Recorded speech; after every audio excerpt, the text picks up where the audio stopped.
Hello everyone, good morning সবাইকে। কেমন আছো সবাই? কমেন্ট করে জানিও। আর এখন দেখো প্রায় 10টা মতো এখন বাজে। তো আমি এখন এসেছি ছাদে। তো আমার এখন সব কাজ কমপ্লিট হয়ে গেছে, আর এবার রান্না বান্না বসাবো।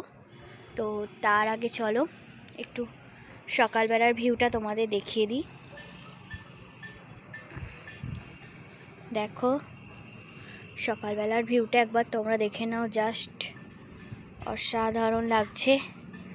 আজকে তো রোদ্দুর উঠেছে, আর আজকে চলো কিছু গেস্ট আসবে বিকালবেলা, তো তার জন্যে রান্নাবান্না করব। সেসব সমস্ত ভিডিও তোমাদের কাছে দেখাবো, তো সেই সব ভিডিও থাকবে।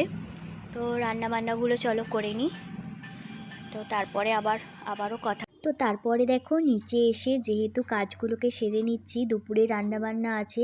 তো সেদিন দুপুরে রান্না করেছিলাম শাক চচ্চড়ি আর মাছের ঝাল। তো এইগুলো কমপ্লিট করেই আবার কিন্তু পরে রান্নার জন্য প্রস্তুতি নিতে হবে। তো যেহেতু বলেছিলাম, আর এটা ছিল যেহেতু স্যাটারডে মানে কালকের ব্লগ, তো দেখে নাও তোমরা সবাই। আর তারপরে দেখো এখানে রান্নাবান্না করছিলাম।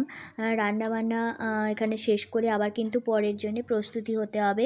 আর সকালবেলার দিকেই কিন্তু আমি এই যে কড়াইশুঁটির পেস্টটা করে রেখেছিলাম, এটা কিন্তু আমি করে রাখছি।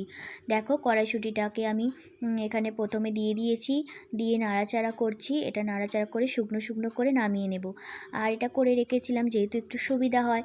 আর তারপরেই দেখো দুপুরবেলার দিকে আবারও কিন্তু ভেজিটেবিলগুলো আমি কিন্তু এখানে রেডি করে নিচ্ছি, যেহেতু আমাকে সন্ধেবেলায় আবার ভাজাভাজি করতে হবে। আর এখানে আলুগুলোও কাটা হয়ে গেছে। আর তারপরে দেখো এখানে আলুর দমটা বসিয়ে দিচ্ছি। প্রায় বিকাল হতেই আবারও কিন্তু আমি আলুর দমটা বসিয়ে দিচ্ছি। তো আলুর দমটা নাড়াচাড়া, অনেকটা আলু দিয়ে নাড়াচাড়া করছিলাম, আর তাই তোমাদের দাদাভাইকে বললাম একটুখানি নাড়িয়ে দাও। তো এতটা আমি কখনো নাড়াতে পারবো না, তাই কষানো হচ্ছে যখন, তখন বললাম একটু নাড়িয়ে দাও। আর তখন কিন্তু একটু নাড়ানাড়ি করে দিচ্ছিল আলুর দমটা। তো এখানে তো তারপরে দেখো সন্ধেবেলা হতে না হতেই কিন্তু আমাদের গেস্টরা সব কিন্তু এসে এখানে উপস্থিত হয়েছে। আর আমরা এখানে চা কফি খাচ্ছিলাম। খেতে সন্ধেবেলার আড্ডাটা কিন্তু আমাদের জমে উঠেছিল। তো এখানে সবাই মিলে গল্প করছিলাম সন্ধেবেলা বসে চা কফির ভিডিওটা তোমাদের সাথে করা হয়নি। ভেজিটেবিল ছিল সাথে, সন্ধেবেলা স্ন্যাক্সে আর ছিল কফি। তো এখানে সবাই মানে বসে গল্প করছিলাম।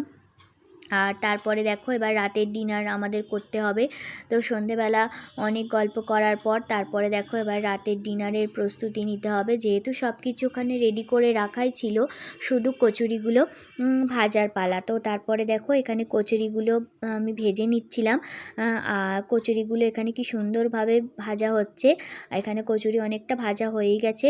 আর এখানে দেখো আলু কষাটাও কিন্তু আমার রেডি, আমি সেটা দেখিয়ে দিলাম। আর সবাই মিলেই আমরা হাতে ভেজে নিয়েছি কচুরিগুলো। আর তারপরে দেখো এই যে আমরা সবাই মিলে কিন্তু একসাথে এখানে ডিনারে বসে গেছি। তো দেখতেই পাচ্ছ কচুরি ছিল, আলুর দম ছিল, আর সাথে ছিল চাটনি, পাঁপড়, আর সাথে ছিল 2 রকমের মিষ্টি। তো আমাদের এইভাবেই খুব আনন্দ হলো, মজা হলো। সেদিনটা পুরো ভালোভাবে কাটালাম। সেদিনের সন্ধেটা দেখো সবাই মিলে ডিনারটা এইভাবেই কমপ্লিট করলাম। তো আমার ভিডিওটা ভালো লাগলে অবশ্যই কিন্তু লাইক কমেন্ট করো, আর পেজটিকে সাবস্ক্রাইব করে রেখো।